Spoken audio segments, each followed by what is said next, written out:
السلام عليكم ورحمة الله وبركاته.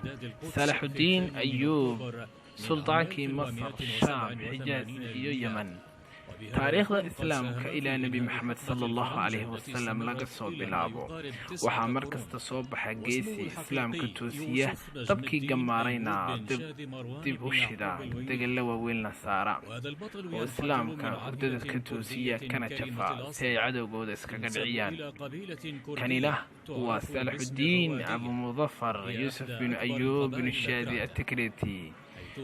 wuxuu dhashay taariikhdu markay ahayd 532 hijrigii kuna beegneed 138 milaadigii, wuxuuna ku dhashay magaalada Tikriti ee gobolka Salaxuddiin ee dalka Ciraaq, waddanka labada weli.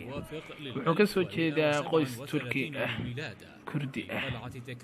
wuxuu ku suntan yahay inuu ahaa asaasaha dowladda Ayuubiyiinta. wuxuu ku soo barbaaray waalid aad u fiican, doonayeyna inay helaan walad xoreeya Qudus, gacanta islaamkana dib ugu soo ceshaa.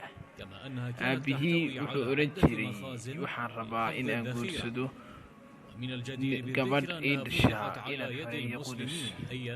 hooyadii waxay ahayd gabadh aad u fiican diin ahaan iyo dhaqan ahaanba.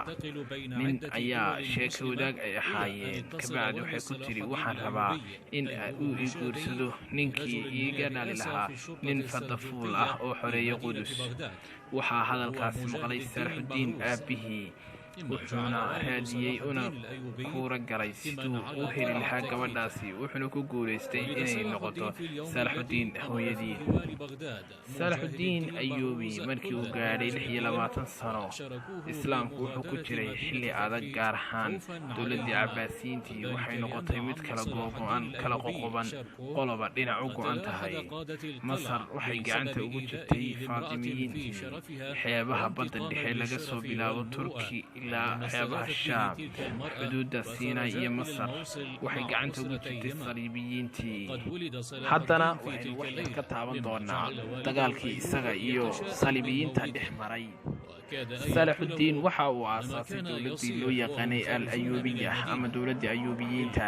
kadib dowladdaasi, xilli ay sii fidaysay ee ay ku fidaysay gudaha Suuriya, Salaxuddiin waxa uu intaasiba la socday dhuganayeyna dhaqdhaqaaqii Saliibiyiinta, isagoo rajaynaya inuu mar un burburin doono kana takhalusin doono. 25 Noofembar sannadii 177 maalintii ugu horreysay ay iska hor yimaadaan labada ciidanka Saliibiyiinta iyo ciidanka Salaxuddiin al-Ayuubi. isla markaas Saliibiyiinta ayaa iska caabin sameeyey, balse Salaxuddiin ayaa ciidankiisu jabiyeen Saliibiyiintii. kadib markay jabeen Saliibiyiintii, waxaa soo dhex galay khalad weyn ciidankii Salaxuddiin watay ee muslimiinta ahaa. kadib waxay ku jeesteen in ay gurtaan oo qabsadaan bililiqadii ciidamada gaalada ay ka tageen. isla markaasi waxaa dhabarjabin ku sameeyey ciidamo uu wato hogaamiye gaal ah oo la odhan jiray booladiinkii lixaad, oo ahaa hogaamiyihii Orshilaam. waxaana guuldarro aad u ballaadhan la kulmay ciidamadii Salaxuddiin.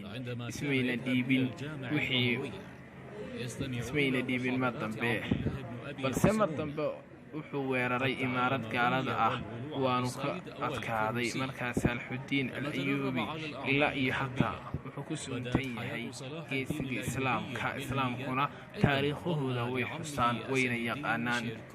Salaxuddiin al-Ayuubi waxaa lagu tiriyaa mid ka mid ah halyeeyada islaamka soo maray taariikhda islaamka.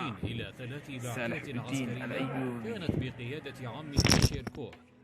وكانت إحدى تلك البعثات إلى مصر لمنع سقوط sanadkii 193 kuna beegneed 589 hijrigii. وبين شيركو وبين شاور وزير الخلافة الفاطمية في مصر. وبعد وفاة شيركو واغتيال شاور، أصبح صلاح الدين الأيوبي قائدا للقوات السورية في مصر، حيث كان يبلغ من العمر 31 عاما. وعندما يذكر اسم صلاح الدين الأيوبي مجردا، لا يتبادر إلى الذهن سوى الصور المتخيلة عن القائد العربي الذي ألهمت سيرته ملايين الأشخاص حول العالم، وحظي باحترام أعدائه وأصدقائه على السواء. صلاح الدين